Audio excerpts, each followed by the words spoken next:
వైసీపీకి రాజీనామాలు అయితే చేసేసారు కొంతమంది.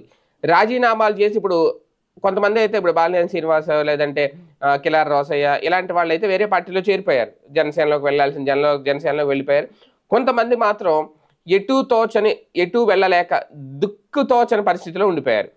అలాగని చెప్పి టీడీపీ తలుపులు తీస్తదా అంటే టీడీపీలో ఖాళీలు లేవు అక్కడ. ఇప్పుడు గంధి శ్రీనివాసు ఆయన మొన్న కొన్ని రోజులు బీజేపీ అన్నారు. తర్వాత ఇప్పుడు తెలుగుదేశం పార్టీ అన్నారు. వెయిటింగ్ అన్నారు. లేదంటే ఆయన్ని అక్కడ అంజిబాబే రానివ్వట్లేదు అన్నారు. రకరకాలు చాలామంది రాజీనామాలు చేసిన వాళ్ళల్లో చూసుకుంటే ఇప్పుడు మోగదేవి వెంకటరమణ అయితే ఆయన ముందే చెప్పేశారు. ఓకే టీడీపీ అని అయిపోయింది. ఓకే.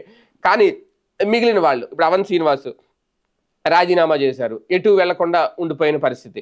రాజ్యసభ సభ్యులు అంటే ఓకే అది వేరే విషయం. వాళ్ళు మారిపోయి వాళ్ళ స్థానాలు వాళ్ళు తెచ్చేసుకున్నారు. విజయసాయిరెడ్డి గారు అంటే ఇంకా సన్యాసం తీసేసుకుంటున్నాం అని చెప్పేశారు. అలాగా అయితే రాజకీయ సన్యాసం అనేది ఎలా ఉంటుందో ఆంధ్రప్రదేశ్ రాజకీయాల్లో కానీ రాజకీయాల్లో అందరికీ తెలిసిన విషయమే.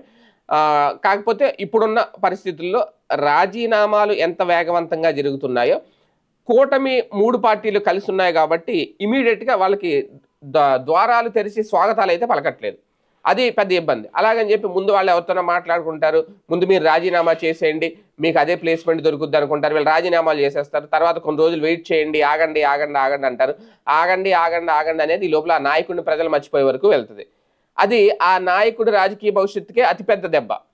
అదే ఏదో పార్టీలో ఉండుంటే ప్రతిపక్షంలో ఉన్న ఆ ప్రతిపక్షం తరపున అధికార పక్షాన్ని ప్రశ్నిస్తూ ఉన్న ఆ నాయకుడికి గుర్తింపు ఉండదు. కాకపోతే ఇక్కడ భయం ఏంటి అంటే అధికార పక్షంతో ఎందుకు లేనిపోని ఒత్తిళ్ళు లేదని చూడండి మొన్న ఐటీ రైట్స్ జరగడం, ఇంకో రైట్స్ జరగడం ఏదో జరుగుతూ ఉంటాయి హఠాత్తుగా వాళ్ళ వ్యాపారాల మీద.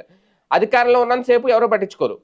అధికారం కోల్పోయిన తర్వాత మాత్రం ఆ ఎమ్మెల్యే కనుక ఇలా టార్గెట్ అయితే ఖచ్చితంగా ఇవన్నీ జరుగుతాయి. అది కూడా ఒక భయం. ఎందుకులే బాబు రిస్క్ అని చెప్పి.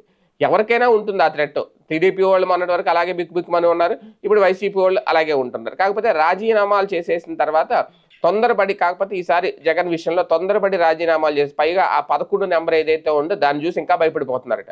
మరి ఈ స్థాయికి పడిపోయేవేంటి 151 నుంచి అనేది. కొంతమంది ధైర్యంగా ఉంటున్నారు. కేతిరెడ్డి లాంటి వాళ్ళైతే పార్టీలో జరిగిన తప్పుల్ని లోపాలని ఓపెన్గా ఎత్తి చూపిస్తున్నారు. ఓకే అవి ఎంతవరకు జగన్ గారు పరిగణలో తీసుకుంటారు అనేది సెకండరీ. కాకపోతే రాజీనామాలు చేసి అయోమయ స్థితిలో ఉండిపోతున్నారు ఎమ్మెల్యేలు అనేది ఆ పార్టీ నేతలు చెప్తున్న మాట. మాజీ ఎమ్మెల్యే